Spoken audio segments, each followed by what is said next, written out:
and on the, so we've talked a lot about Paul's work life, but when he came into work many weekends, he would regale us with stories of his wonderful trips to Santa's Village every year for I don't know how many years. The American Girl stories, the little scary dolls. Yes, and his trips to Disneyland, and before Brenna, everything was Rosemary. And then when Brenna came along, it was just, she was his life, and it was wonderful to watch him. It's true.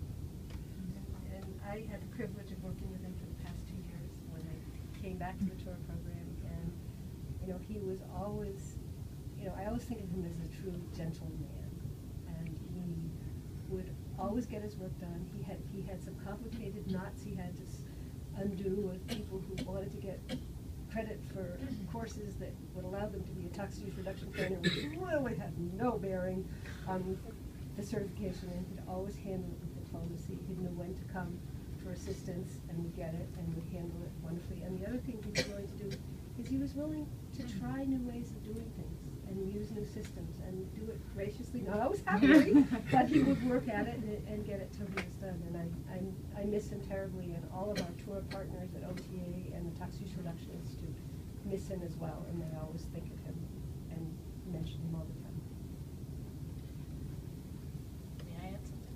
Mm-hmm. If I don't want to step on anybody's toes. I think an example of Paul's dedication to helping the department do whatever we needed to do was when he took on a new assignment to keep track of all the proposals we started getting for towns to collect waste medications from residents, and they needed a waiver from the hazardous waste regulations. He helped us put a form letter together. He set up the systems for tracking it. Some towns started setting up permanent collection sites. He started keeping track of that. He started dealing with town police departments who are not always happy about having to comply with other people's regulations. And he was always, as Susie said, the complete gentleman, and in a very quiet way got people to do what they needed to do. And since he passed away, we've had some issues where the city of Boston set up 11 kiosks and had never gotten around to filing the paperwork. And when I called the person at Boston Public Health Commission to say, what's up with this? She said, oh, I had talked to Paul. He was so sweet. I said, well, if you could send us a copy of the letters, and of course they never did, so we worked it out. But he was in the process of helping with a real oddball request. And the people I've talked to since he passed away have just been shocked and devastated to find that he's no longer with us. And so he's missed by a wider audience. He actually, when I started here in '89, he was in wayside cleanup. And it was my first real job as an RP1. And I was a little bit overwhelmed. And everybody would be really surprised. I was very kind of shy and quiet and not the big loudmouth I am now. And I just remember how kind and nice he was, and he made me feel very like I was going to be okay, and I remember that. Then he moved up to BWP a few years later, and I remember missing him because he was such a gentle, sweet soul, and he made me feel like I wasn't quite so scared in my first big job. Somebody should mention that he was an avid Boston sports fan. Rather passionate in that regard. I don't think of him as being quiet in that way. He was really passionate.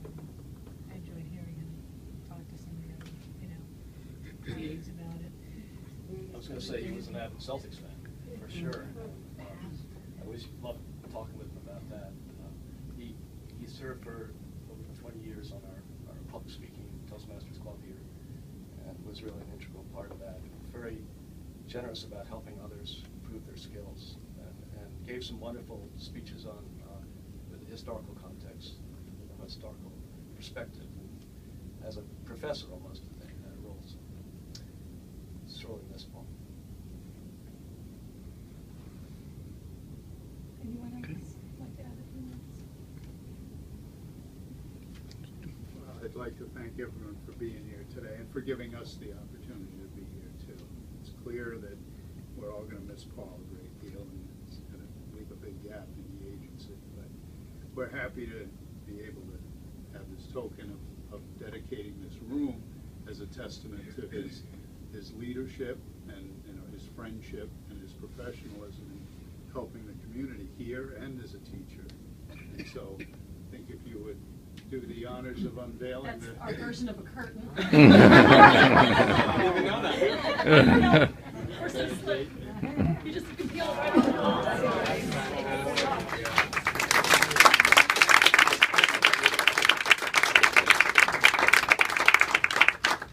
That's great. I'm glad I didn't break it. I had my eye on it. And thanks to April for initiating this and for doing all the work for making this happen. We appreciate it, EWP. Thank you very much for being here today. Please enjoy the refreshments.